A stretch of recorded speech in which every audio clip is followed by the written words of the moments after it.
ఇంట్లో ఏ ఫంక్షన్ అయినా సరే గానా బజానా తప్పనిసరి. కానీ ఇప్పుడు ట్రెండ్ మారిపోయింది. మ్యూజిక్ ప్లేస్లో కొత్తగా వచ్చిన ఆర్ట్ అతిథుల్ని ఆకట్టుకుంటోంది. అదే శాండ్ ఆర్ట్. ఈ కళ పుట్టి వందల ఏళ్ళు అవుతున్నా కూడా ఇప్పుడిప్పుడే మంచి ఆదరణ వస్తోంది.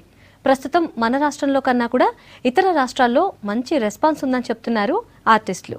పేపర్పై బొమ్మలు గీయడం, తోలు బొమ్మలతో ఆటలాడించడం, అద్భుతమైన దృశ్యాలను పెయింటింగ్ రూపంలో కళ్లకు కట్టినట్లు చూపించడం, ఇలా ఎన్నో కళలు అందరినీ కట్టిపడేశాయి. ఇవన్నీ ఖర్చుతో కూడుకున్నవి కూడా. కానీ శాండ్ ఆర్ట్ కి మాత్రం కాస్త ఇసుక ఉంటే చాలు, దాంతో ఎన్నో రకాల బొమ్మలు వేయొచ్చు.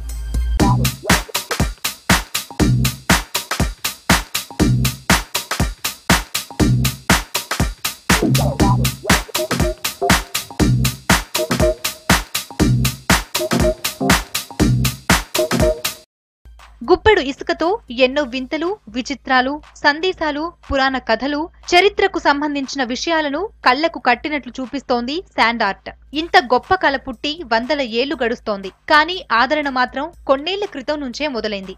ఇప్పుడు శాండ్ ఆర్ట్ ప్రదర్శించే కళాకారులకు సిరుల పంట కురిపిస్తోంది. అకేషన్ను బట్టి 1,00,000 నుంచి 3 లక్షల వరకు షో కాస్ట్ పలుకుతోంది.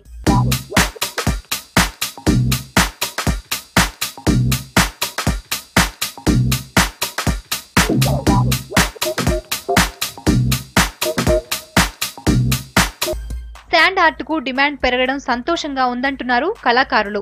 ఇప్పుడిప్పుడు దీని ప్రత్యేకతను జనం తెలుసుకుంటున్నారని చెప్తున్నారు. కానీ మన రాష్ట్రం కంటే ఇతర రాష్ట్రాల్లో శాండ్ ఆర్ట్ కు ఆదరణ బాగుందంటున్నారు కళాకారులు. శాండ్ ఆర్ట్ అనేది ప్రతి షోలో, ప్రతి యొక్క ఈవెంట్లో డిఫరెంట్గా ప్రజెంటేషన్ ఉంటుంది. డిఫరెంట్, దానికి ఒక మీనింగ్ఫుల్గా ఉంటుంది. చూసే ప్రతి ఆడియన్స్కి ఎవరికి బోర్ రాకుండా దాన్ని డిజైన్ చేయడము, అది ప్రజెంటేషన్ ఏ రకంగా ఆడియన్స్కి రీచ్ అవుతుంది, సింపుల్గా, స్మార్ట్గా, నీట్గా బొమ్మల రూపంలో ఒక అర్థవంతంగా, అంటే ఒక మీనింగ్ఫుల్గా ఉండేదే sand art. It's depend on the stories like the clients given to us. Okay, if I'll give an example like trends. Okay, so अगर trends की story बतानी है, for example like वो कभी start हुआ था and like you know अभी कितना आगे बढ़ गया है, whatever it is, so I'll make in a 10 to 15 minutes to entire story with the sand art. Sand art ప్రదర్శించాలంటే గుప్పెడు ఇసుక, గ్లాస్ లైట్ స్క్రీన్ ఉంటే చాలు. కానీ ప్రదర్శన చేయాలంటే మాత్రం కష్టం ఉంటుందని అంటున్నారు